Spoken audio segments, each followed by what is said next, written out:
काशी के केस वैदिक ब्राह्मण कराएंगे अयोध्या में रामलला की प्राण प्रतिष्ठा।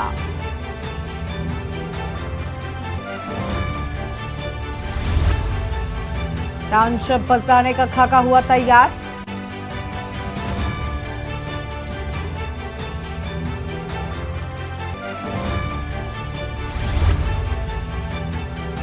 बिचौलिए को रिश्वत के लिए दबोचा।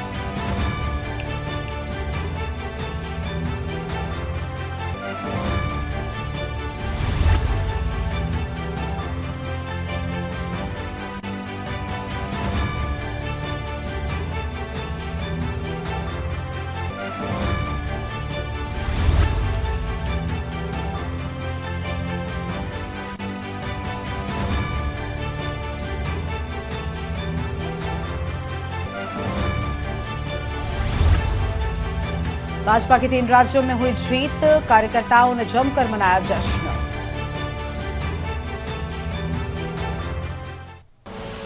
आप देख रहे हैं के न्यूज, खबरों का सारथी।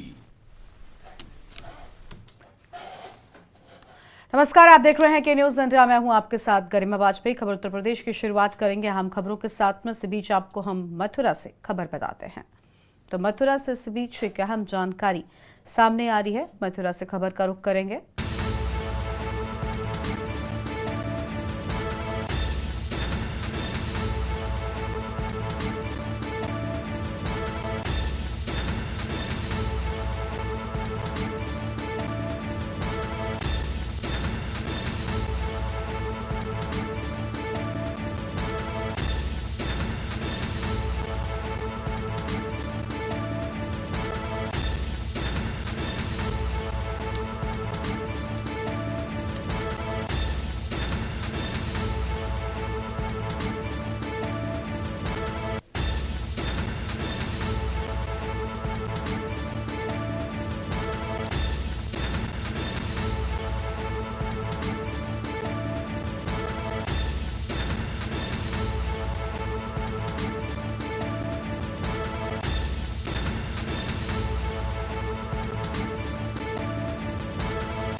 और इस बीच मथुरा से आपको हम खबर बताते हैं, जहां पर मथुरा में बदमाशों के हौसले बुलंद हैं। लूट और हत्याकांड की घटना से हड़कंप मचा हुआ है। धारदार हथियार से व्यापारी की पत्नी की हत्या की गई।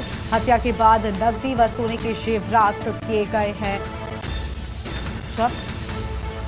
तो महिला के शव को पोस्टमार्टम के लिए भेजा गया है।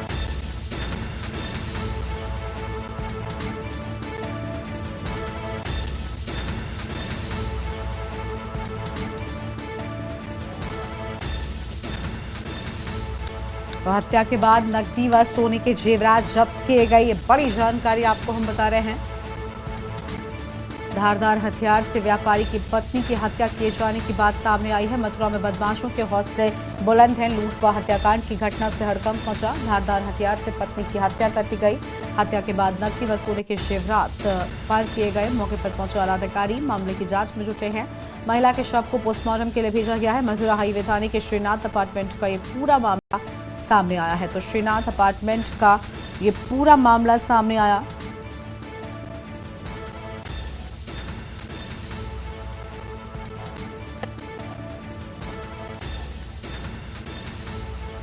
और इसी खबर पर अभिनव उपाध्याय हमारे साथ में लाइव जुड़ चुके हैं। अभिनव, मथुरा में बदमाशों का आतंक देखने को मिला है। लूट और हत्याकांड की घटना से हड़कंप मचा, क्या है पूरी जानकारी? जी बिल्कुल, मैं आपको बता दूं, मथुरा में बदमाशों के हौसले बुलंद दिखाई दे रहे हैं और लूट के बाद हत्याकांड से सनसनी फैल गई और पूरे इलाके में हड़कंप मच गया। वारदात जब हुई जब एक व्यापारी की पत्नी अपने घर पर थी और देर शाम कुछ अज्ञात एक मिनट रुको, बदमाश लाइव दे रहा हूँ, और लाइव दे रहा हूँ, रुको एक मिनट। महिला की जो हत्या करते हैं और हत्या करने के बाद में जो नकदी और जो जेवरात है उसको लूट के ले जाते हैं। पूरी सनसनीखेज वारदात से इलाके में सनसनी फैल जाती है और ये घटना का पता तब लगता है जब मृतक की जो भतीजी थी वह फोन न उठाने पर उसके फ्लैट पर जाती है, तभी जो है उसका जो कुंडी थी, जो किवाड़ थी वो खुली हुई थी और जिसके बाद में वो अंदर प्रवेश करती है तो महिला का जो शव था वो बेड के नीचे खून से लथपथ पड़ा हुआ था, जिससे उसको देख चीख पुकार मचलने लगी। तमाम जो लोग थे जो आसपास के वो इकट्ठा हो गए और पुलिस को सूचना दी। पुलिस के जो तमाम अधिकारी थे वो मौके पर पहुंच गए, फॉरेंसिक टीम मौके पर पहुंची, डॉग स्क्वाड पहुंची, तमाम पूरे हर एंगल से पूरे मामले की छानबीन में जुट गई है। जानकारी के मुताबिक यह भी निकल के आया है जो मृतका थी वह जो गेट तब खोलती थी, जो जान पहचान का व्यक्ति होता था तभी वो गेट खोल दी, अपरिचित के लिए गेट नहीं खोलती थी, अगर परिचित व्यक्ति है तभी गेट खोलती थी। तो ये पुलिस का कहना और स्थानीय लोगों का भी कहना है। तो इस एंगल से अंदाजा लगाया जा रहा है, जैसा जानकारी के अनुसार निकल के आ रहा है कि हो सकता है कि कोई भी व्यक्ति उनका नजदीक हो, कोई खास हो, मतलब ये जांच का विषय है। फिलहाल पुलिस ने शव को पोस्टमार्टम के लिए भेज दिया है, पूरे मामले की छानबीन में जुट गई है और जो एसएसपी है वो मौके पर पहुंचे, उन्होंने पूरे हर एंगल से पूरे मामले की जांच की और मौके पर तत्काल आधा दर्जन जो है टीम पूरे मामले के खुलासे को लेकर गठित कर दी गई है। बिल्कुल साफ तौर पर यहाँ पर टीम गठित कर दी गई है और शुक्रिया आपको अभिनय हमारे साथ जुड़ने के लिए, हम जानकारी हमारे दर्शकों के साथ में साझा करने के लिए। तो यह हम खबर आपको हम बता दें जहाँ पर लूट और हत्याकांड की घटना से हड़कंप मचा हुआ है, यह हम जानकारी आपको हम बता रहे हैं। मथुरा में बदमाशों के हौसले बुलंद नजर आ रहे हैं, तो मथुरा में बदमाशों के हौसले बुलंद, अहम जानकारी आपको हम बता दें। लूट और हत्याकांड की घटना से हड़कंप मचा।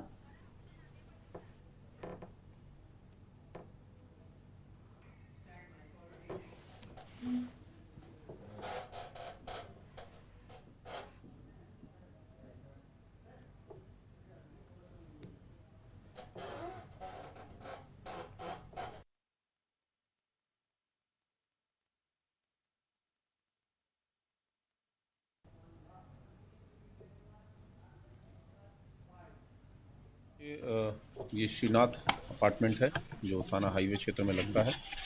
एक गेट 1 कॉलोनी है जहां अपार्टमेंट्स हैं, आप देख सकते हैं। वहां पे फ्लैट में एक लेडी थी और उनके बीमार फादर इन लॉ थे, 2 ही लोग घर में थे और किसी ने घर में प्रवेश किया क्योंकि दरवाज़ा अंदर से खोला गया था। तो इसके चांसेस हैं कि कोई ऐसा व्यक्ति गया जो किसी न किसी तरह से जानता हो या जिनको पहचानते हो। घर वालों का कहना है कि वो दरवाज़ा तभी खोलती थी जब एश्योर हो जाती थी कि ये परिचित है। उनकी हत्या हुई है, किसी धारदार हथियार से उनकी हत्या हुई है, साथ ही साथ सामान बिखरे पड़े हैं। तो ऐसा प्रतीत होता है कि घर में लूटपाट की भी घटना को अंजाम दिया गया है। प्राप्त जानकारी पे सभी हमारे ऑफिसर्स यहाँ हैं, फील्ड यूनिट भी आई है, डॉग स्क्वाड भी आया है। चूँकि गेट 1 कॉलोनी है, इसका लिमिटेड एक्सेस है, तो इन सारी चीज़ों को हम लोग दिखवा रहे हैं। बांदा से खबर आपको हम बताते हैं जहां पर नारायणी नगर पंचायत में हुआ है लाखों का भ्रष्टाचार और नायब तहसीलदार ने भ्रष्टाचार की पोल खोली है। सन 2021 में नगर पंचायत के कामों की गई थी जांच में पाई गई थी बड़ी अनियमितताएं। तो अनियमितताएं सामने आई थी, आम खबर बांदा से आपको हम बता रहे हैं। सन 2021 में नगर पंचायत के कार्यों की जाँच की गई थी, आम खबर आपको हम बता रहे हैं। तो यहाँ हम जानकारी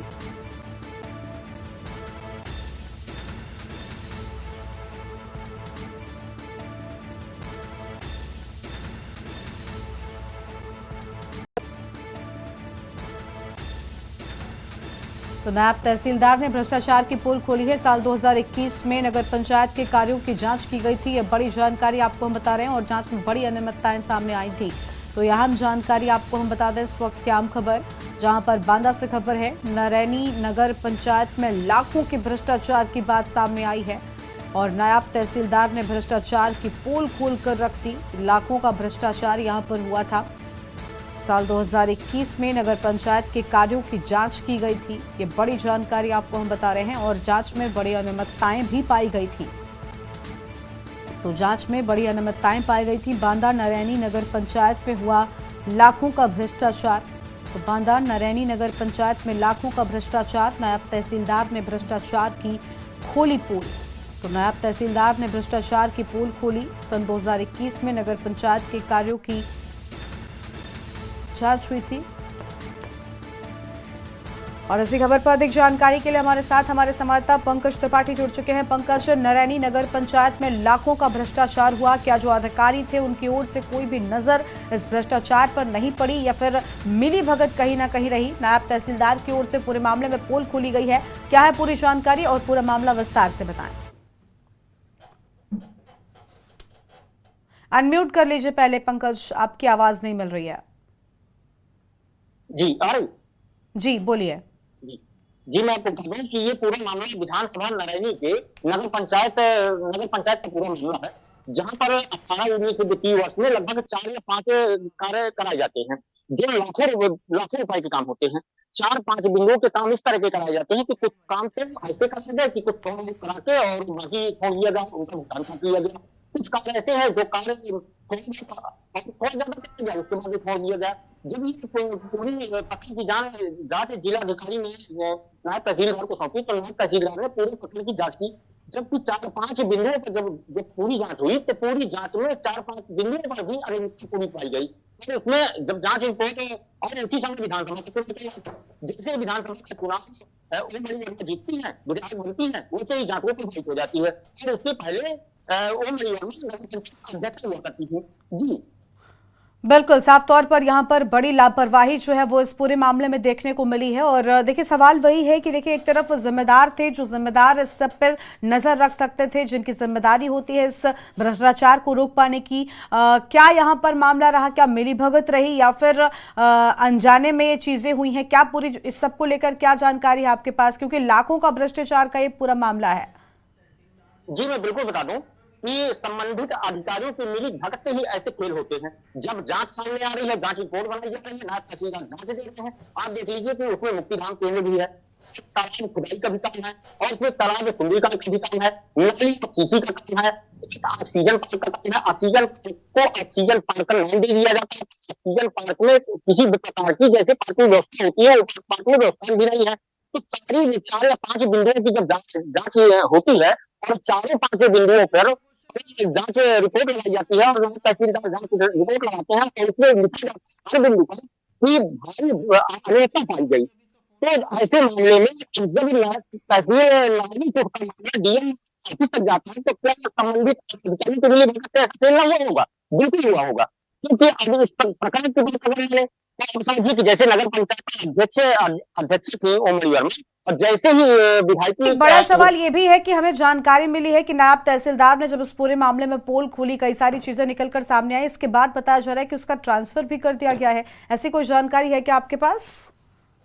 जी जब इस मामले की जांच हुई, चूंकि पहले इस मामले को लेकर ट्रांसफर किया गया, ये फिर यूं ही साधारण ट्रांसफर हो गया।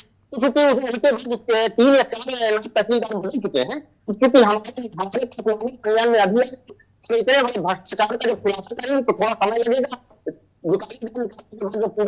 हमारी टीम में जाकर देखा तो पुस्तिका में जो कार्य लिखे हैं, जो उनकी एक पुस्तिका होती है, पुस्तिका में जो कार्य लिखे होते हैं, जमीन के घराटे नहीं पाए गए। यहाँ ये हमसे कहना नहीं, जांच रिपोर्ट और वहाँ के स्थानीय लोगों को कहना है कि ये कानून में भारी अनियमितता पाई गई। जी शुक्रिया आपका हमारे साथ जुड़ने के लिए और बातचीत करने के लिए। तो देखिए बड़ा मामला सामने आया जहां पर नायब तहसीलदार ने भ्रष्टाचार की पोल खोल कर रख दी है, और जिसके बाद बताया जा रहा है कि उस पर एक्शन भी लिया गया। बड़ा सवाल ये कि यहां पर आखिर लाखों का भ्रष्टाचार कैसे हुआ? नगर पंचायत में भ्रष्टाचार की बात सामने आई थी, नायब तहसीलदार की ओर से पूरे मामले में इसमें पोल खोल कार्रवाई की गई, और जिसके बाद यहाँ पर कई चीज़ें सामने आई हैं। बताया जा रहा है कि उसके इस एक्शन को लेकर यहाँ पर उस पर भी एक्शन लिए जाने की बात सामने आई है। बांदा नरैनी नगर पंचायत में लाखों के भ्रष्टाचार का ये पूरा मामला है, और नायब तहसीलदार ने ही भ्रष्टाचार की पोल खोलकर रख दी थी। बांदा नरैनी नगर पंचायत में लाखों का भ्रष्टाचार हुआ।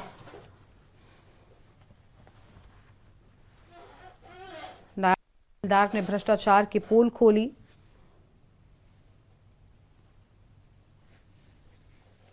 और बांदार नरैनी नगर पंचायत में लाखों के भ्रष्टाचार की बात सामने आई थी।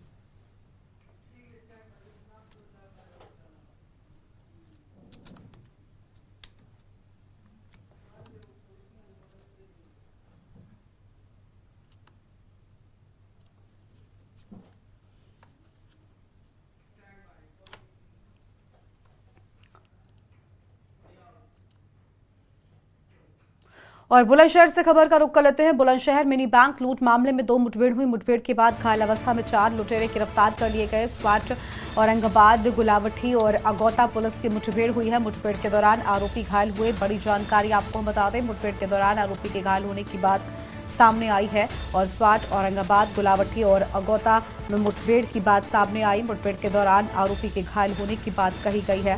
फिलहाल ये अहम खबर आपको हम बता रहे हैं। और बुलंदशहर मिनी बैंक लूट मामले से यह अहम जानकारी।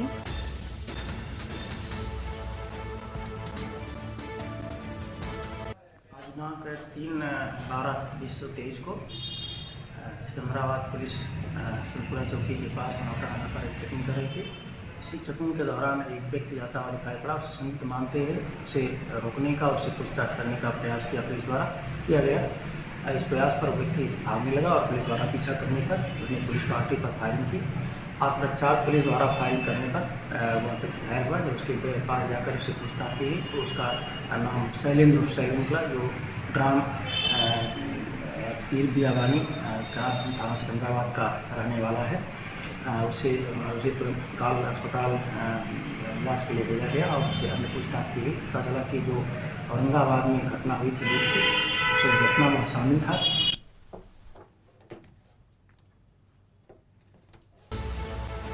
अनिल मेड़ा हमारे साथ में जुड़ चुके हैं। अनिल, बुलंदशहर में मिनी बैंक लूट मामले में पुलिस की मुठभेड़ हुई है, क्या सफलता इस पूरे मामले में पुलिस को मिली है? जी देखिए, बिल्कुल गर्मा अगर जनपद बुलंदशहर की अगर बात करते हैं तो पुलिस को कहीं ना कहीं बड़ी सफलता हासिल लगी है। क्योंकि पुलिस का जो मानना है तो जो 28 नवंबर को करीब 12 बजे करीब एक जकेता गांव में जो मिनी ब्रांच है उससे 2,51,000 की जो मिनी ब्रांच जो संचालक था उससे लूट हुई थी। उसको लेकर लूट को लेकर जनपद बुलंदशहर के एसएसपी तत्काल मौके पर पहुंचे थे। एसपी सिटी और तमाम आला अधिकारी वहां उन्होंने तमाम मामले को जांच पड़ताल की और पुलिस उसी मामले को लगातार अगर बात की जाए तो एसएसपी ने 6 टीमें लगाई थी उसको खुलासे के लिए। और 6 टीमों को कहीं ना कहीं अगर बात की जाए तो कल बड़ी सफलता हासिल लगी है। क्योंकि जनपद बुलंदशहर में 2 मुठभेड़ें लगातार हुई हैं और उसके बाद में करीब 12 घंटे बाद एक सिकंदराबाद पुलिस के द्वारा भी मुठभेड़ की गई है। अगर बात की जाए तो उसमें मुठभेड़ के दौरान 5 घायल अवस्था में बदमाशों को गिरफ्तार किया गया है, जिनके पास से करीब 1.5 लाख रुपए बरामद भी किए गए। तो अगर बात की जाए तो एसएसपी ने और एसपी सिटी ने दोनों ने बताया है कि जो ये बदमाश लूट करने वाले थे ये मेरठ, मुरादाबाद और संभल के अलग अलग जो जिले थे उनके बदमाश थे और लगातार इस तरह की घटनाओं को अंजाम दे रहे थे। जनपद बुलंदशहर की पुलिस को जिस तरह से कहीं ना कहीं बड़ी सफलता हासिल लगी है, जिस तरह लगातार जनपद बुलंदशहर की अगर बात की जाए तो जिस तरह से अगर माना जा रहा है कि जो मुठभेड़ के दौरान जिस तरह से 5 बदमाशों को घायल अवस्था में पकड़ा गया है तो कहीं ना कहीं जनपद बुलंदशहर की पुलिस को बड़ी एक कामयाबी हासिल लगी है। और लगातार अगर बात की जाए तो पुलिस इस तरह के लगातार खुलासे भी कर रही है कि बदमाशों पर कहर बनकर कहीं ना कहीं जनपद बुलंदशहर की पुलिस जिस तरह से टूटी है तो वो कहीं ना कहीं बदमाशों में एक खौफ पैदा होगा। और अगर उत्तर प्रदेश के मुख्यमंत्री ने जिस तरह से जीरो टॉलरेंस पर काम करने की जो नीति अपनाई है कि बदमाश या तो जेल में होंगे या जेल से बाहर होंगे, तो कहीं ना कहीं अगर हम कह सकते हैं तो जिस तरह से पुलिस को कहीं ना कहीं एक बड़ी सफलता हासिल लगी है। और लगातार अगर बात की जाए तो कई ऐसी घटनाएं जो जनपद बुलंदशहर में पहले भी मुठभेड़ के दौरान काफी बदमाशों को पकड़ा गया है और इस तरह से जो ये जो लूट हुई थी तो इसमें कहीं ना कहीं पुलिस काफी परेशान नजर आ रही थी। लेकिन पुलिस ने जिस तरह से एसएसपी ने 6 टीमें लगाई थी और 6 टीमें लगाने के बाद में जो जिस तरह से लगातार दो थाना क्षेत्रों में पहले मुठभेड़ हुई सुबह के उनमें और फिर उसके बाद में शाम के करीब 8-7 घंटे बाद सिकंदराबाद कोतवाली क्षेत्र मुठभेड़ हुई तो उसमें 5 बदमाशों को मिनी ब्रांच जो शामिल थे उनको गिरफ्तार किया गया है। और गिरफ्तार करने के बाद में एसएसपी और एसपी सिटी ने खुलासा करते हुए सभी बदमाशों के उपचार के लिए, इलाज के लिए भेजा और उसके बाद में उनके पास से जो माल बरामद हुआ है वो उसको लेकर प्रेस कॉन्फ्रेंस की थी और प्रेस कॉन्फ्रेंस में उन्होंने बताया था कि ये बदमाश अन्य जिलों के हैं और इस तरह से जनपद बुलंदशहर में आके लूट की घटना को अंजाम देते थे और फरार हो जाते थे। लेकिन पुलिस कहीं ना कहीं एक्टिव मूड में नजर आई और एक्टिव मूड में नजर आने के बाद में पुलिस को कहीं ना कहीं बड़ी सफलता हासिल लगी है और 5 घायल जो बदमाश थे उनको जिला अस्पताल में अभी उनका इलाज चल रहा है। इलाज के बाद उनके लिए जेल भेजा जाएगा और जेल भेजने के बाद में एसएसपी ने साफ शब्दों में कहा है कि बदमाशों को किसी तरह से जनपद बुलंदशहर में कोई भी शरण नहीं दी जाएगी। बदमाशों का या तो जिला छोड़ जाए या जेल में अंदर रहेंगे। तो इसलिए अगर बात की जाए तो इस जनपद बुलंदशहर के जो एसएसपी श्लोक कुमार सिंह, वो जब से उन्होंने जनपद बुलंदशहर का चार्ज संभाला है तो चार्ज संभालने के बाद में लगातार जनपद बुलंदशहर में उन्होंने बड़े बड़े खुलासे भी किए। बड़े बड़े बदमाशों को जो काफी दिनों से फरार भी चल रहे थे और उन पर लगातार कई इनाम भी थे, उन ऐसे बदमाशों को भी जनपद बुलंदशहर के एसएसपी ने पुलिस को एक्टिव करते हुए तमाम बदमाशों को गिरफ्तार किया और गिरफ्तार करने के बाद में जो जनपद बुलंदशहर का लगातार जो ऑपरेशन है वो अभी तक चल रहा है और ऑपरेशन चलने के बाद लगातार बदमाशों को गोली के द्वारा घायल किया जाता है। घायल करने के बाद उन्हें जेल भेजा जाता है। तो एसएसपी ने साफ शब्दों में कह दिया है कि या तो बदमाश जिला छोड़ जाए या जेल के अंदर रहे। जनपद बुलंदशहर में किसी तरह से ऐसे बदमाशों की कोई भी वो नहीं संरक्षण नहीं दिया जाएगा और बदमाशों पर कहीं ना कहीं बुलंदशहर की पुलिस जिस तरह से कहर बनकर टूटी है वो गर्मा वाकई बड़ी कामयाबी की बात है। और जनपद बुलंदशहर में लगातार जो मिनी ब्रांच जो संचालक है और जो क्षेत्र के लोग हैं उनको कहीं ना कहीं राहत की सांस मिली है। जिन्होंने जो 5 बदमाशों को पुलिस ने गिरफ्तार कर जेल भेजने की तैयारी कर ली है और लगातार जो लोगों में खौफ बहता था वो भी कहीं ना कहीं लोगों का खौफ भी कहीं दूर होगा। जो बदमाश जनपद बुलंदशहर में लगातार 3 मुठभेड़ हुई है और तीनों मुठभेड़ में बदमाशों के पैर में गोली लगी और गोली लगने के बाद उन्हें घायल अवस्था में जिला अस्पताल में भर्ती कराया गया और उसके बाद में उन पर जेल भेजने की तैयारी की जा रही है। तो कहीं ना कहीं हम कह सकते हैं जो उत्तर प्रदेश के मुख्यमंत्री योगी आदित्यनाथ जिस तरह से अधिकारियों को निर्देश दे रहे थे वो जनपद बुलंदशहर में कहीं ना कहीं देखने को मिल रहा है और डीजीपी ने भी साफ शब्दों में कह रखा है कि किसी तरह की कोई भी लापरवाही किसी पुलिसकर्मी के द्वारा नहीं बर्दाश्त की जाएगी। बिल्कुल बिल्कुल साफ तौर पर पुलिस यहाँ पर पूरी तरीके से एक्टिव नजर आती है अनल, और पुलिस कहीं ना कहीं बदमाशों को लेकर काफी अलर्ट भी है और इसी के चलते इन बदमाशों को पकड़ पाने में उसने सफलता हासिल की है। शुक्रिया आपका हमारे साथ जुड़ने के लिए और यहाँ जानकारी हमारे दर्शकों के साथ में साझा करने के लिए। तो बुलंदशहर में मिनी बैंक लूट मामले में मुठभेड़ की बात सामने आई है।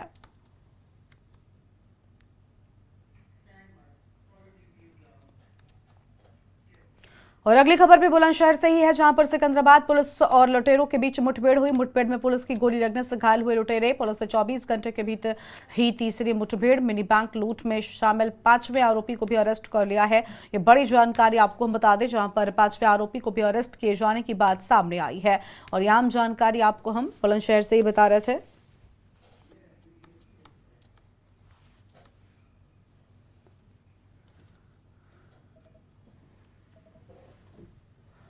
तो सिकंदराबाद पुलिस और बदमाशों के बीच मुठभेड़ हुई।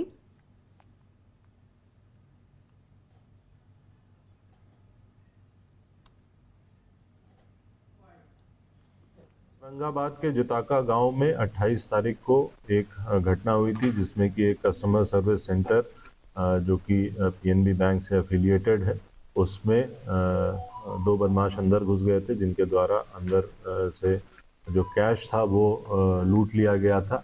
इस घटना के अनावरण के लिए थाना औरंगाबाद और एसओजी की टीम को लगाया गया था जिनके द्वारा कुछ क्रेडिबल एविडेंस इकट्ठा किया गया और आज तड़के 4 बदमाशों को दौरान पुलिस मुठभेड़ गिरफ्तार किया गया।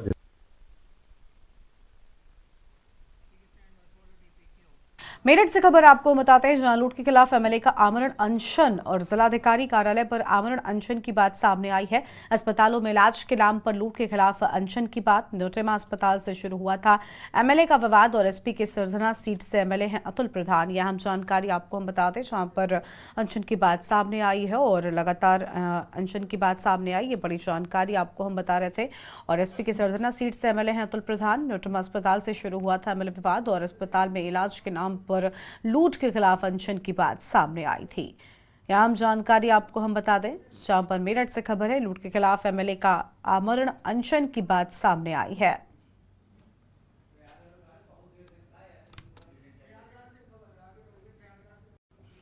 और आगे बढ़ेंगे खबरों की ओर। प्रयागराज से अगली बड़ी जानकारी आपको हम बताएंगे। प्रयागराज में स्वास्थ्य विभाग की बड़ी कार्रवाई फर्जी नर्सिंग होम पैथोलॉजी पर स्वास्थ्य विभाग ने किया कार्रवाई। बता दें कि 8वीं पास डॉक्टर लिखने वाले हॉस्पिटलों पर स्वास्थ्य विभाग ने चाबुक कसा है और ऐसे अस्पतालों पर जो मनमानी तरह से कार्य करते हैं उन पर भी कार्रवाई के लिए कहा गया है। शिकायत मिलने पर स्वास्थ्य विभाग के अधिकारियों ने कहा कि अब हम क्षेत्र में ऐसे अस्पतालों पर कार्रवाई करते रहेंगे।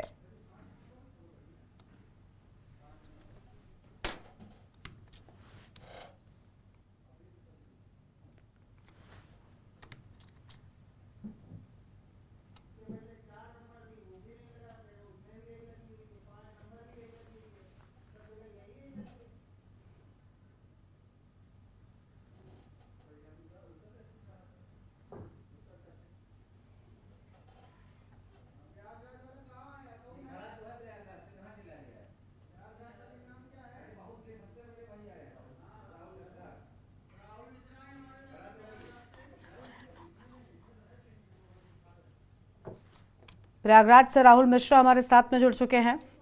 राहुल, अस्पतालों पर कार्रवाई किए जाने की बात सामने आई है, पूरा मामला क्या है, विस्तार से बताएं।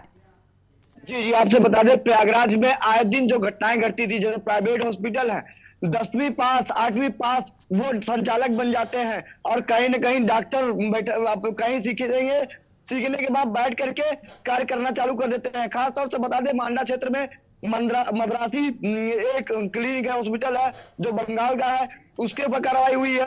एक शीतला हॉस्पिटल है जो आप सब कई दिन से पनप रहा है, उसके ऊपर जो सीएमओ प्रयागराज की जो बता रहे हैं, जो सीएमओ प्रयागराज की जो टीम है पहुंची, जांच कराने के बाद कार्रवाई करने के अब ये घटना अक्सर होती है। जो 10वीं पास होते हैं वो कहीं न कहीं प्रैक्टिस कर लेते हैं और डॉक्टर लिखना चालू कर देते हैं और डॉक्टर सुई लगा करके पैसा कमाना चालू करते हैं। जनता क्या करती है, सोचती है कि सामुदायिक केंद्र जाएंगे, 10 किलोमीटर 20 किलोमीटर पर सामुदायिक केंद्र होता है, वहां ना पहुंच करके वहां जाकर के सुई लगवाती है, लास्ट में घटना घट जाती है। तो ये अपने झोले को तैयार रखते हैं, झोले के अंदर सामान डाले और लेके रबू चक्कर बन गए।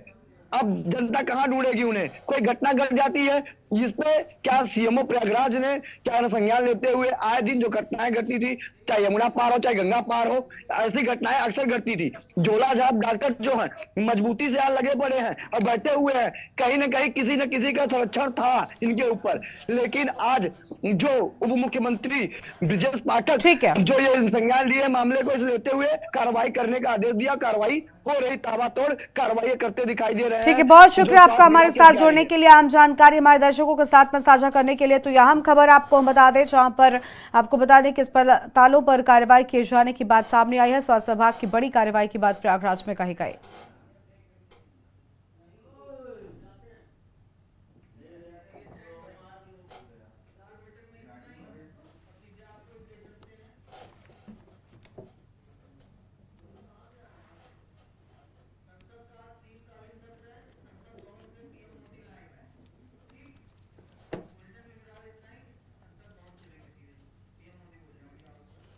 और इस बुलेटिन में फिलहाल इतना ही, लेकिन सीधा आपको संसद भवन लेकर चलते हैं, जहां पर शीतकालीन सत्र की शुरुआत में प्रधानमंत्री क्या कुछ कहने सुनाते हैं।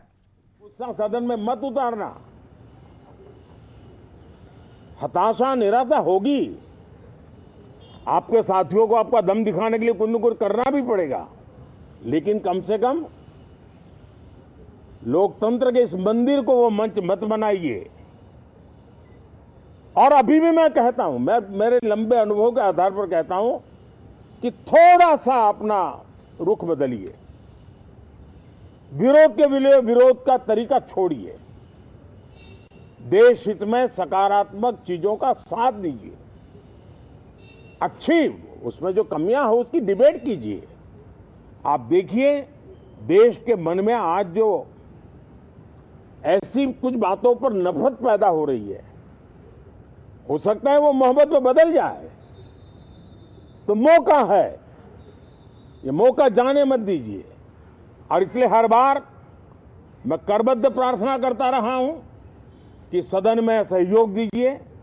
आज मैं राजनीतिक दृष्टिकोण से भी कहना चाहता हूं कि आपका भी भला इसमें है कि आप देश को सकारात्मकता का संदेश दें, आपकी छवि नफरत की और नकारात्मकता की बने, वो लोकतंत्र के लिए अच्छा नहीं है।